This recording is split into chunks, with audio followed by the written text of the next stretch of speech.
सभापती महोदय, मी आपलं मनपूर्वक अभिनंदन करतो आणि महाराष्ट्राच्या परंपरेला साजेचं असं सभागृहाच्या सत्ताधारी आणि विरोधी पक्ष दोघांनीही एकमतानं आपल्याला सभापती होण्यासाठी एकमत केलं।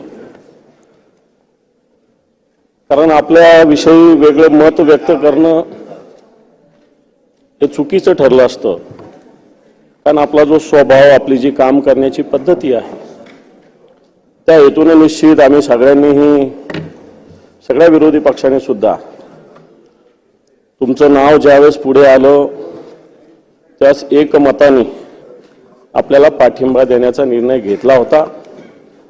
माननीय मुख्यमंत्री महोदयांनी आमच्याशी सगळ्यांशी चर्चा केली होती आणि नंतर आम्ही सुद्धा या निर्णयाला एक प्रकारे पाठिंबाच दिलेला होता।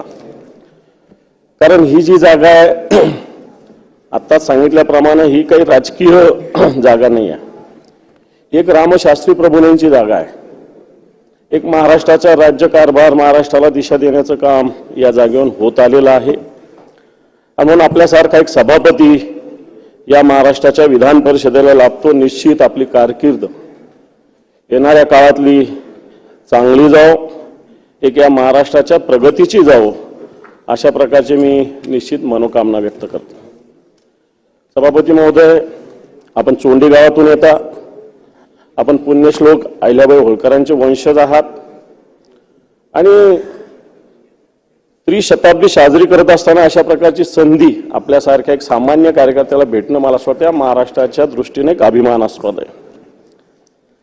आज आपण इथं बसलेलो आहे, परंतु आपली माऊली वरती आहे, असं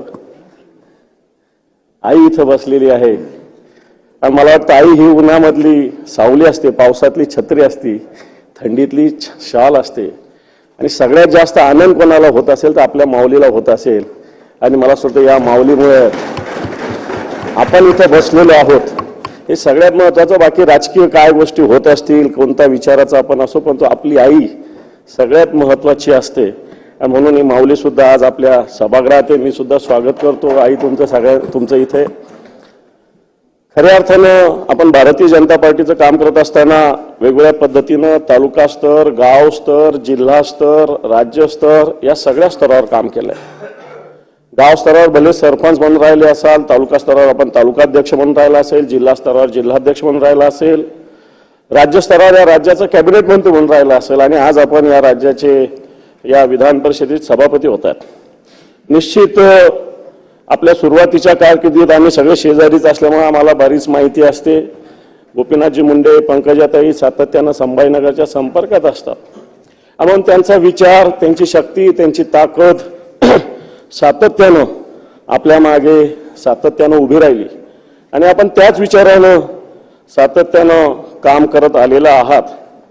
खऱ्या अर्थानं आपण सरपंचानंतर मार्केट कमिटीसाठी सुद्धा उभं होतं, आपलं पॅनल उभं होतं, त्याच्यात आपल्याला अपयश आलं। अपयश काय आपल्याला नवीन नाही आहे, अपयश काय आपल्याला नवीन नाही। भले विधानसभेत आता अजितदादा बोलले असतील की अपयश काय नवीन नाही, मार्केट कमिटीला सुद्धा आपल्याला अपयश आलं होतं, परंतु अपयश एक चुनौती है, स्वीकार करो क्या कमी रह गए देखो सुधार करो और कुछ किए बिना ही जय जयकार नहीं होती, कोशिश करने वालों की हार नहीं होती, अशी कविता आहे। तसं आपण सातत्यानं काम करत आलेलं आहात। भारतीय जनता पार्टीचं सातत्यानं महाराष्ट्राचं, राज्याचं, जिल्ह्याचं या सगळ्या कामाची जबाबदारी आपण सातत्यानं सांभाळत आलेला आहात। आपण मागच्या वेळेस असेल किंवा आताच्या वेळेस असेल विधानसभेला भले पराभूत झाले, पण अजितदादा म्हटल्यावर मला एक शेर आठवला सहज, मी सहज आत्ता बघितला, मेरे शहर का चुनाव भी तेरे इश्क जैसा था, मेरे शहर का चुनाव भी तेरे इश्क जैसा था, हवा इधर की थी रुझान उधर का निकला।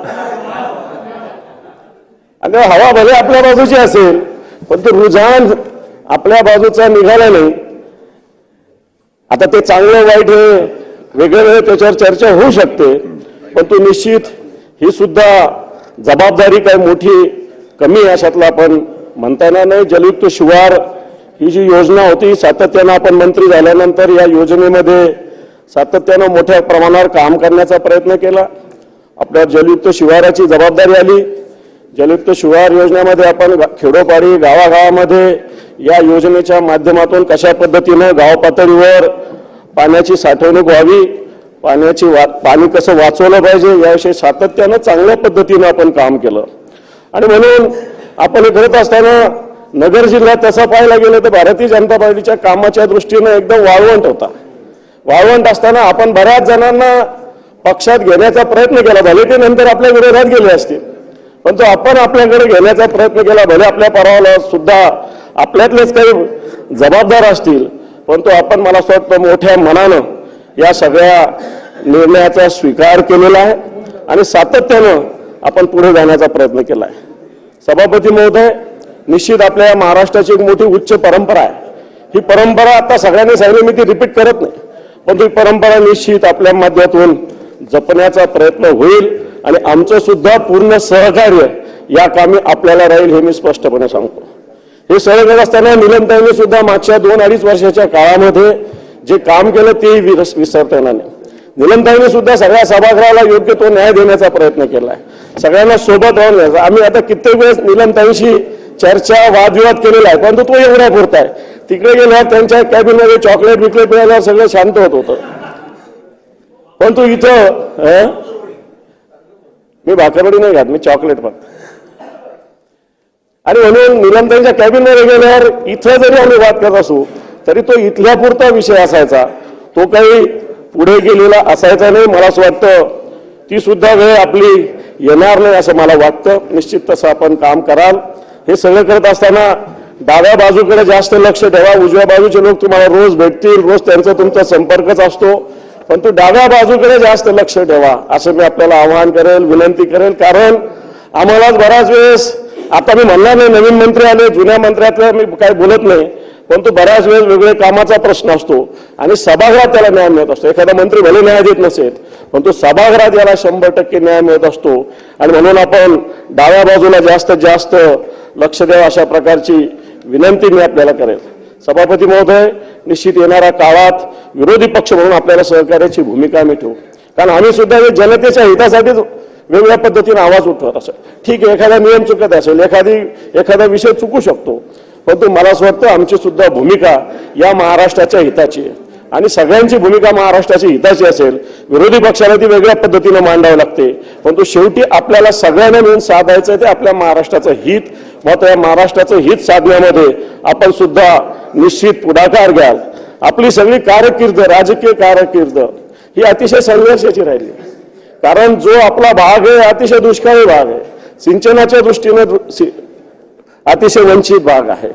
दुष्काळाच्या दृष्टीने सातत्याने दुष्काळ पडणारा भाग आहे आणि या भागात विकासाचे अनेक प्रश्न प्रलंबित आहे.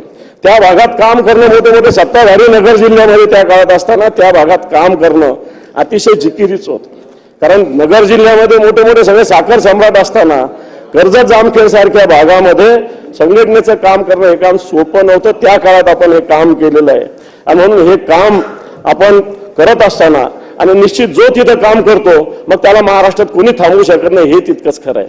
म्हणून आपण कर्जत जामखेड सारख्या भागामध्ये एक भारतीय जनता पार्टीच्या माध्यमातून एक कार्यकर्त्यापासून, एक गावच्या सरपंचापासून या राज्याच्या सर्वोच्च अशा विधान परिषदेच्या सभापतीपर्यंत आपण येऊन पोहोचलेला आहे. आपला जो संघर्षाचा काळ आहे, खऱ्या अर्थानं मला वाटतं हा संघर्ष खऱ्या अर्थानं संघर्ष आपल्या 5वीलाच पुजलेला आहे.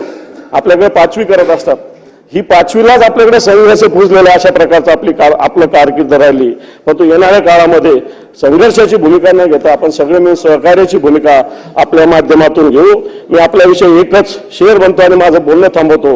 ये दिसंबर भी बीतेगा, ये दिसंबर भी बीतेगा पिछले साल की तरह, ये दिसंबर भी बीतेगा पिछले साल की तरह, इसे भी तुम्हारी तरह, इसे भी तुम्हारी तरह रुकने की आदत नहीं, रुकने की आदत नहीं. धन्यवाद. जय हिंद, जय महाराष्ट्र. प्रवीण दरेकर. महोदय, सर्वप्रथम या ठिकाणी